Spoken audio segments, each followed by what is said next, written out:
What's up, y'all? It's Pri yon Joni. If you've been keeping up with me for the past couple weeks, past 2 weeks, you guys probably know I've been having issues with my 15-inch MacBook Pro. It's a late 2011 model, and it's the 2.4 gigahertz model. It's an upgrade from the base 15-inch model. So, just a brief history on that computer.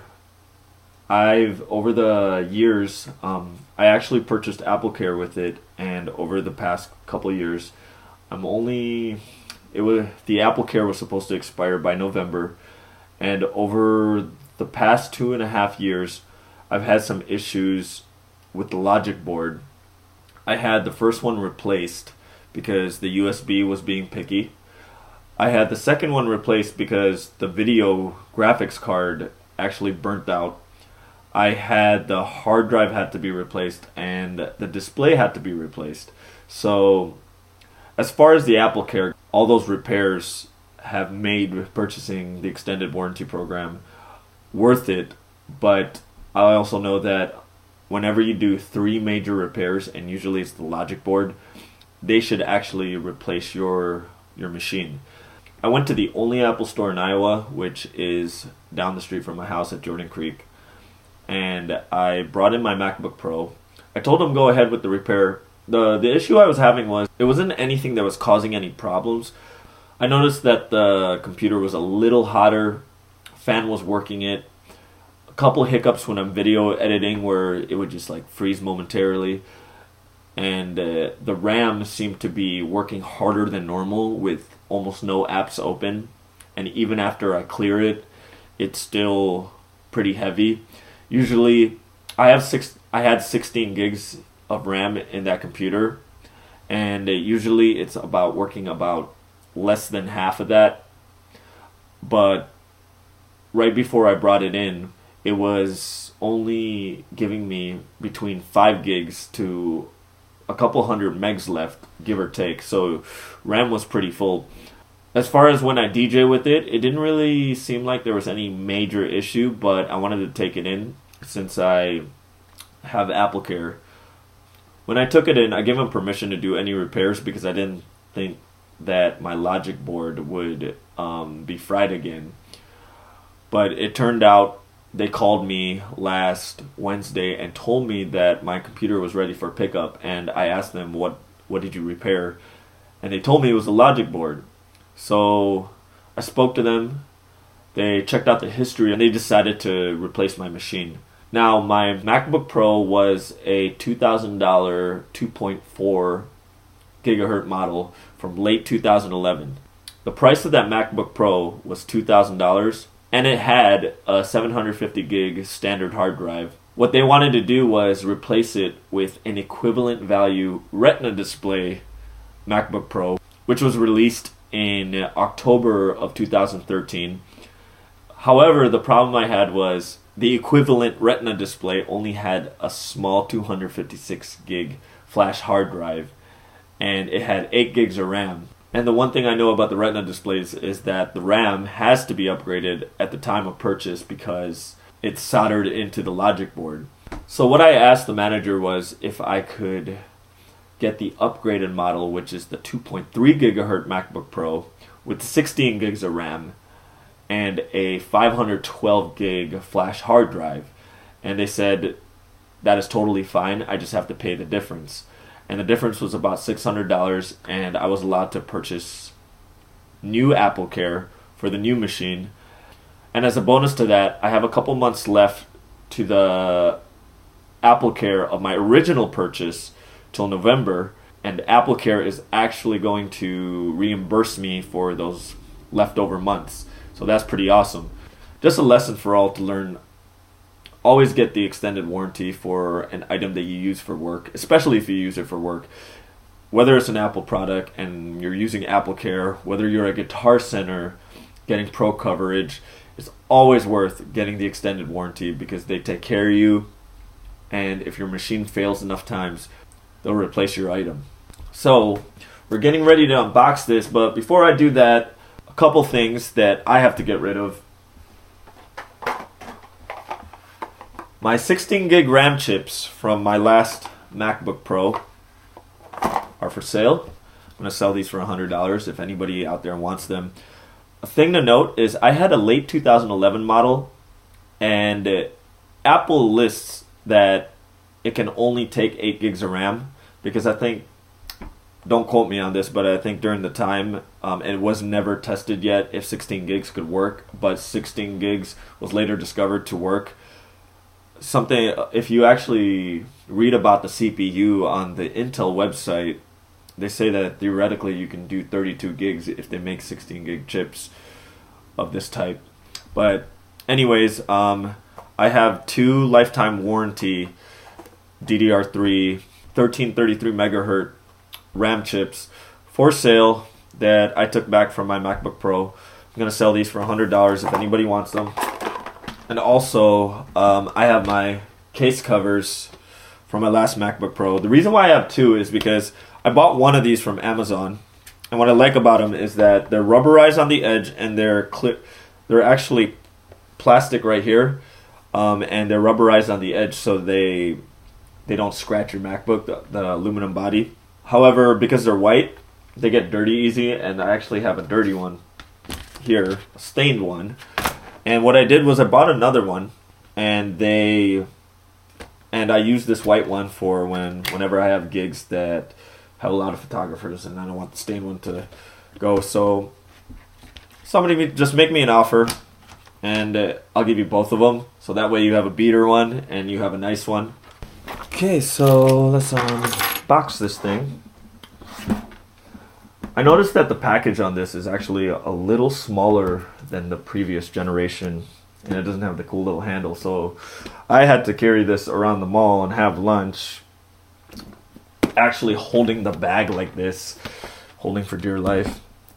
I actually like the fact that you had a handle on the old ones, and I would like Apple to bring that back. But I think because the packaging is smaller, maybe greener, that's probably why they got rid of that. But this looks so nice, I almost don't want to open it. Has my name on it right here. Pretty cool. Which is another reason why I don't want to open it. But no more procrastination. Let's do this.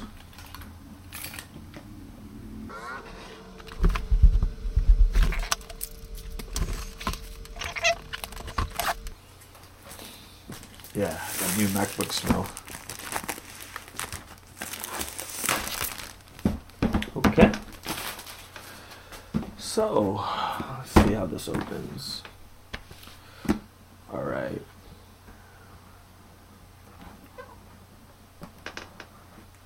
A little stuck there. Hope that's not because of tape. Oh, okay.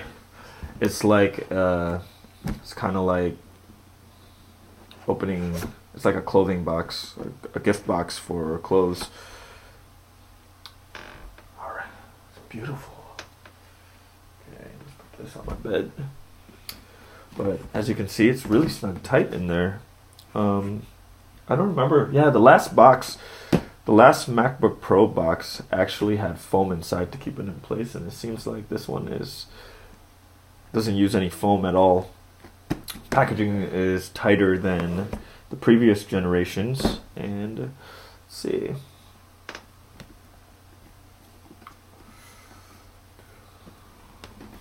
How do I do this? I'm so OCD with this that I don't want to do something wrong. That would be okay. There we go. Alright, so we got the computer right here, completely wrapped in plastic. So let's set it on its throne, its new home. Well, first let's check. No scratches. Looks good to me. So let's set this right here for now. Here's the accessories. Got the long power adapter. The long power cable. It has the long power cable right here. Has the power adapter on this side. Looks really nice. Almost looks like a perfume box. Let's see what's in here. It's the manual. And I think that's it. I would guess that there's really nothing underneath this box. But hey, you know what? Time for an Instagram picture. Selfie. The first thing we are going to do is we are going to do a time machine restore of the last backup I did with my old computer. So hopefully everything works and I get to start from the last workspace I was using this whole time with all my apps. And they're two different computers. I don't know what to expect. I've never really done a time machine restore, but I hear that it's pretty straightforward and usually people have no problems. So let's see if all my apps work, and we'll continue from there. Alright, so let's get started. First, let's move this. I'm going to use my last power adapter, the Genki one, with the MagSafe converter. Gonna save the brand new one.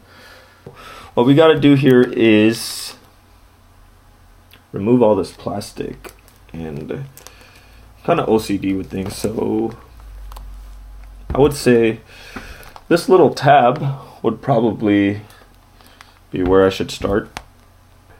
Bottoms up.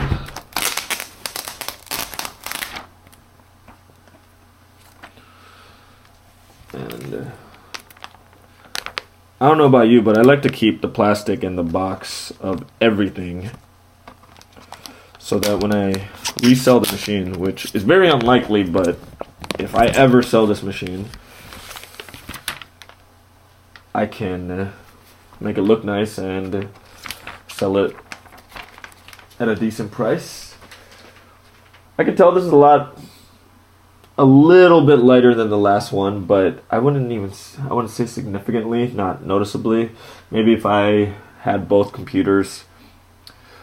It is thinner though, a lot thinner. Well, I wouldn't say a lot thinner, but it's more air-like, like they promised. I never really got to, I know the Retina display has been around for a while now, but I never really got to mess with it before. So we got things that I'm really happy about is now I have an HDMI output, as well as two Thunderbolt 2 ports, which is cool because with the HDMI and two Thunderbolt 2 ports, I'm guessing I could do up to 3 displays.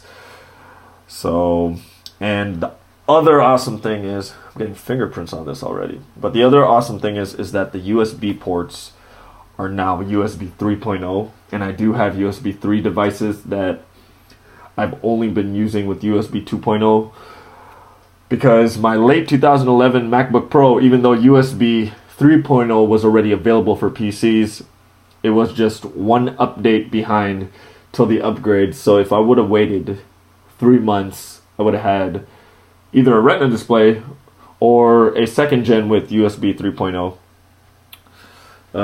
As usual, fingerprints are easy to get on the aluminum body, and I am right now looking for a case. I was shopping on Amazon, and they actually don't have the case style that I had on my old MacBook Pro, which I really like. It doesn't seem like there's really a lot of choices yet for the Retina displays, which I'm a little surprised at because it's been out for a while. Well, I wouldn't say there are choices, but they're kind of ugly, and I kind of like to have my Apple logo showing. And the reason for that is because when I'm DJing, I can see the backlight from across the club, and I know that nobody tampered with my computer or tried to turn it off when I can see that light. So that's really important to me. So let's open this thing.